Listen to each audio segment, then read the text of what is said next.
I cannot remember the last time I filmed 3 videos in a day, but I feel super inspired even though I sound really congested. So I wanted to talk about today Jupiter, because I did a video talking about the 2 planets that could be limiting your manifestations, and I did mention that Jupiter can be an opposing force that can really help you rapidly manifest. And I've noticed in my own life that it frankly is huge.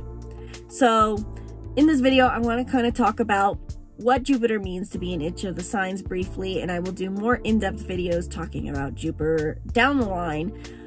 But this video will cover a brief overview of what it means to have your Jupiter in each sign, and specifically how to apply it in the sense of manifestation, how to use Jupiter's energies to manifest your desires.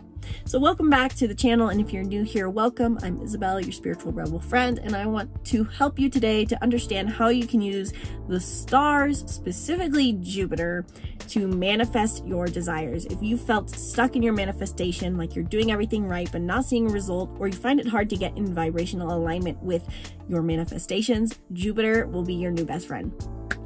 Now, really quick, let's talk about its opposing planet. It's yang to its yin, that could be limiting your manifestation. And if you haven't watched my video on this, I highly recommend. I always forget which side. Check out my video talking about the 2 planets that could be limiting your manifestation, one of which is the one I want to talk about, Saturn. Saturn and Jupiter form a yin and yang, opposing forces. Jupiter expands, Saturn contracts. Jupiter believes in the energetic world, and Saturn sees the material. Jupiter sees no time. Saturn is literally the god of time. And so while Saturn tends to be what our society is driven by. We think we have to live the grind. Everything takes time. Everything has to be hard earned. We must have control. And Jupiter, it's its opposite planet. Jupiter is the planet of expansion and abundance. It represents the idea that everything is vibrational, truly the law of attraction, so to say, and that the more we spiritually grow and raise our vibration, the more we can receive. So if you're struggling to manifest, Jupiter could be your new best friend. And if you don't know what sign your Jupiter is in and you want to understand more about it, then make sure you hit the link in the description below to book a 1-hour reading with me / coaching call where we dive deep into your unique personality combination as well as your Jupiter placement. So Jupiter, if you're struggling to manifest, Jupiter is your best friend, because Jupiter, like I said, is literally the law of attraction, so to say. It understands that everything is vibrational and whatever you put out is what you'll get. And so tapping into your own Jupiter placement in your chart can help you with manifestation. And I've noticed even for myself. So when we think about manifestation, there's really 2 key factors: knowing what you want and getting in vibrational alignment with it. In the end, both of these come back to your emotional vibration, coming back to a positive feeling. But normally our feelings would be more so our moon sign. That is quite literally what the moon sign is. In astrology, it's our feelings. But it can be misleading. And so if you're looking for a higher vibration feeling, Jupiter in our chart can be what our high vibration is. So for me, my moon is in Cancer, and while I want to emotionally feel supported and nurtured in life, oftentimes it can mislead me, and it can be too habitual of a thought habitual of a feeling, because the moon is not only what makes us feel good, but it is also our emotional patterns. Jupiter tends to be an energy we can tap into that just feels easy, so to say, and helps us expand. It naturally feels good, but it does require us to stretch our limits, given that Jupiter represents expansion. So for me, with a moon in Cancer, if I try to always tap into that energy, I tend to get into a spiral of, I just don't have enough, and I need a hug, and I want to cry, and I'm an emotional crybaby. But my Jupiter is in Virgo. And ironically too, my Saturn's in Cancer, which I talked about in my other video, which definitely plays a role. But my Jupiter's in Virgo in my 9th house. And so for me, that would mean, in my interpretation, I expand and can receive abundance the more I focus on being like Virgo energy, which is practical, detail-oriented, service-oriented, humble, selfless, in the 9th house, so related to my travels or with foreigners or philosophy. And I pondered for a long time how that could play out. Okay, how could I be practical and service-oriented in realms related to travels, foreigners, faraway places, or philosophy? And then I realized, I get comments all the time on my YouTube channel, you are the most practical person who shares astrology. I live in Australia. I live in France. I live in New England. I live in Canada. And your videos help me simply understand these astrology placements. Quite literally, it is the embodiment of my Jupiter energy. And a lot of my financial income comes through my YouTube channel. So the more I focus personally on being able to be practical and service-oriented, sharing these philosophical things such as astrology with you guys who all live far away from me, the more money I receive. On another note though too, there's multiple ways this energy can play out for you. So in another example, I have another job, and that job is Instagram management for small businesses all over the world. So I offer a practical service to people far away. So your Jupiter sign shows you what energy you can embody to elevate your vibration, and chances are it's going to feel very good to embrace, because Jupiter is all about joy. It sees that positivity is the way to get to things, whereas Saturn thinks things have to be harder and serious. So looking at your Jupiter sign first and foremost can help you understand what that is. Now, I'm going to really quick go through what each of them mean, but I will do a video series talking about each one in more depth. But if you want to understand what it also means to have the house combination, book a reading, because the house does play a huge role as well. Not only should you embody the sign, but there's a certain area of your life where you should embody said energy. For me, I could go be practical and selfless with my family, but that would be my 4th house energy. And that's not necessarily going to bring me abundance. If I can be like a Virgo in my 9th house area of life, then I'm going to receive abundance. So I would highly recommend that you also, before I go into each of these, cross-reference what your moon and Saturn are, and watch my video that I mentioned earlier that I will put in the description below if I can. Because knowing the antithesis energy that could be pulling you out of your vibration will really help as well. I know for me, with a moon in Cancer and a Saturn in Cancer, that Cancer energy can be the energy that pulls me out of vibration. And if I can step into more Virgo, then I will be in a beneficial place. Now, there is a balance. I do occasionally, with a moon in Cancer, need to nurture myself, but I need to be very aware of the stories I tell myself about how selfless I need, or not selfless, how nurturing I need to be, how sensitive I am, how people don't give me the things I want, and instead just banish that belief and step into Virgo energy. Because oftentimes also too, Jupiter energy is something we step into when we feel that we are fully satisfied in life. And so if you feel you aren't satisfied in life, Jupiter energy may be harder for you, but not impossible. You just have to be aware of the dialogue, the story, the beliefs that are playing out in your head. So if you have a Jupiter in Aries, and I'm going to do like a little wave move while I do this, so then I can actually put timestamps in, because I know you guys love timestamps because you want to be able to just jump ahead to your own. So if you have a Jupiter in Aries, you find spiritual expansion and financial gain, abundance, the more you can be bold, brave, and independent. You are supposed to embrace the Aries archetype.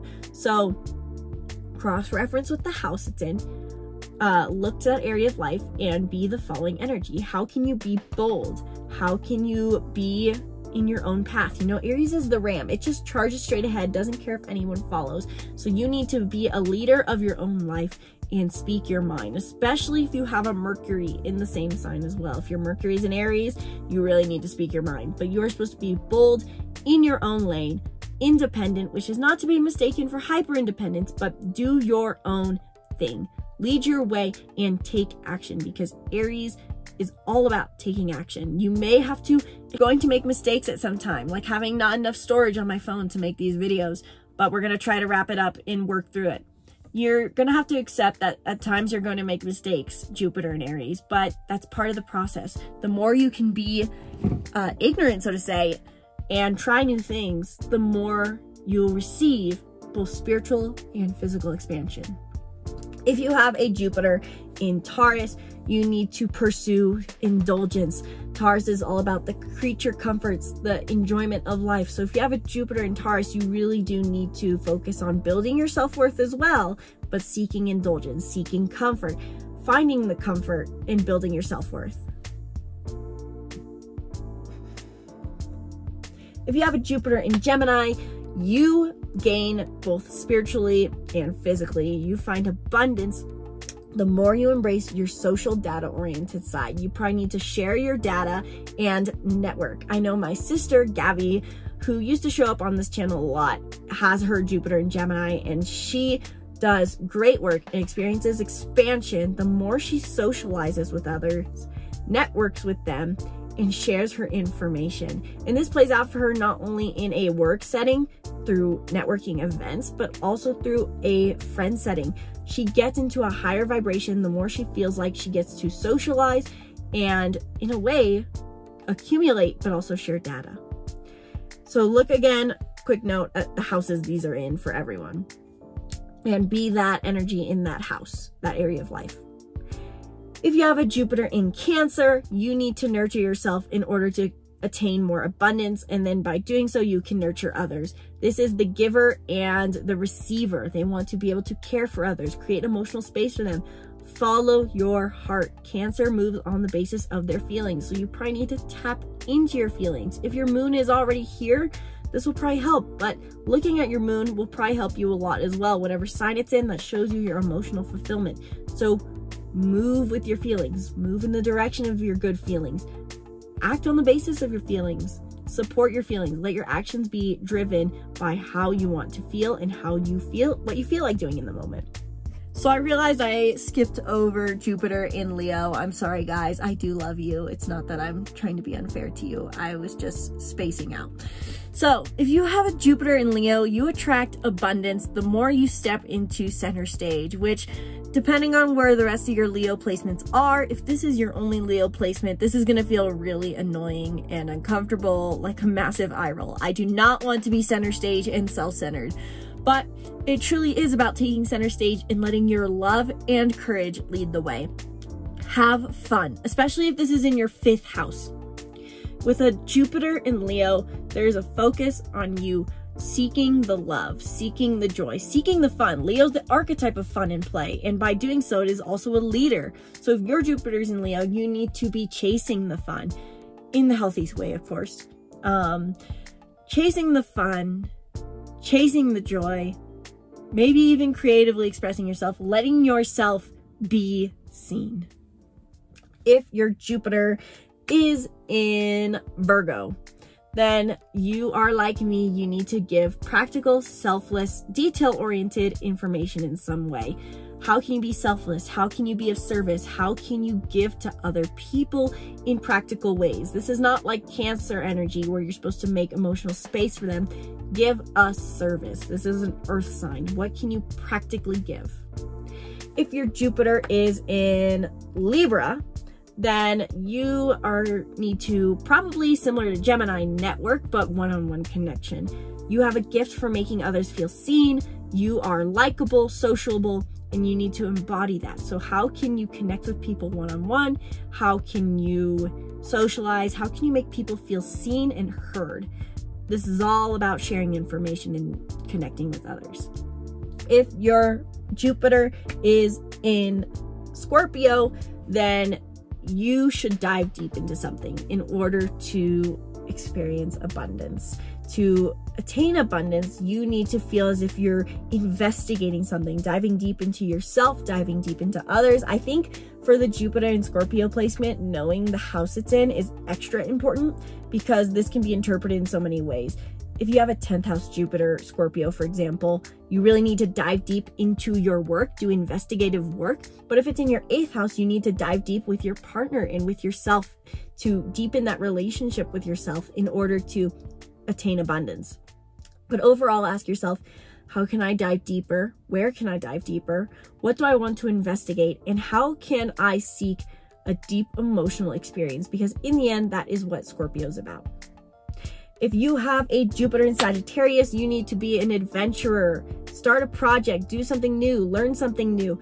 Look into philosophy, seek a sense of meaning. Look to the horizon, mentally or metaphorically and literally.